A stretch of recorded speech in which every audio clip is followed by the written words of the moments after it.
Hi, my name's Michael Payne. I'm a music tech teacher at Five Forks Middle School. I'll be just about to go into my 5th year of teaching. I did Teach Gwinnett last year, passed Teach Gwinnett, passed Ed TPA, thank the Lord, and thanks Stacey Lord. And I'm originally from the UK. I've been living in America for about 8 years, and this is my Teach Gwinnett story and advice. Apologies that I couldn't make the meeting yesterday, Thursday. For whatever reason, I thought it was going to be on a Friday. Let's blame it on the end of the world and just move on. First off, it's going to be a tough year. There's going to be a lot of reading, a lot of writing, a lot of watching other people teach, a lot of watching yourself teach and analysing that teaching and then putting it into practice. At the end of the day, this is what you want to do. I'd been teaching for 4 years before I managed to get into Teach Gwinnett, and now I get to teach hopefully forever or until I retire or whatever, and it's worth the work that I had to put in to get that certificate, to get that peace of mind that I can now legally do what I can do for the rest of my career. Your mentor, lean on your mentor. For me, she was my backup. She was my shoulder to scream on and get any kind of advice. Really, at the end of the day, the advice that I got from my mentor was real life teaching advice, talking through emails that she'd received from parents, talking about lesson planning, talking about different strategies she uses in the classrooms and how they apply to my mentor was a math teacher, I'm a music tech teacher, so we don't exactly, cross paths, but she became my rock whenever anything was going wrong or anytime I needed some advice. That's how I went to: text, phone call, or just in-person meeting. The mentor is definitely worth it, as is your supervisor. Text your supervisor if you need help. Call them if you need help. That's what they want. My supervisor, I couldn't have been blessed with a better supervisor. I'm not really sure how Teach Gwinnett is happening right now. This time last year, I was at the summer program and became friends with the people at my table, my group, and we still text to this day. We text each other about just mundane things, but at the time during Teach Gwinnett, we would share stories, we would ask each other for advice, we would meet up occasionally just to brainstorm. This time last year we all met up and did the what was called the DPS. I'm not even sure if you guys are doing that right now, but just lean on each other for support because you're gonna need it.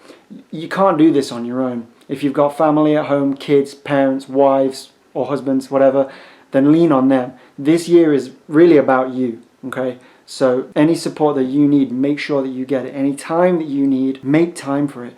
Be best friends with your principal, with your AP or whoever, because at the end of the day, they can grant you a sub if you need that time to work on a paper. They can listen to your plans and give you advice. And really the people who hired you want you to keep in that job, okay? Stacey and the people at Teach Gwinnett want you to have this job. So use them for support as well. A piece of advice that I wish that I had given myself, or I would give myself now looking back, is to start at the end. Again, I'm not really sure what Teach Gwinnett's going to look like this year, but what we had to do was plan a unit basically, video ourselves teaching the unit, and then analyze the learning that the kids did from that unit.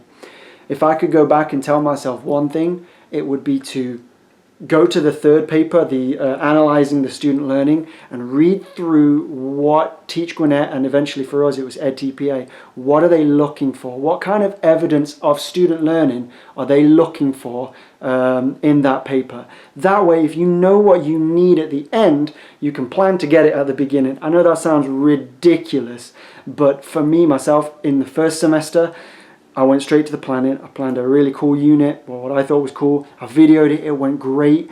And then when I got to the analyzing, I thought to myself, flipping heck, I don't have enough here to, I don't have enough material here to analyze from my kids. And then I was kind of scrambling, trying to find different things to analyze, and it was a nightmare. Luckily, I kind of fixed that for the second semester, but that's the advice I would give is read what you need at the end before, it's like making a recipe, okay? Read the recipe and what you need before you go to the store and buy it. That way when you're cooking it, you won't be out of eggs. My last piece of advice that I wish I could give myself looking back is to put your kids first. Most of you right now, you should have been teaching probably for a year. I had been teaching for 4 years before I started the Teach Gwinnett, so I had already built a base with my kids. I knew my kids, I knew my own personal program of music tech. So you guys have that base knowledge already. But put your kids first, right? This year is about you. This is about you learning how to teach and putting that into practice.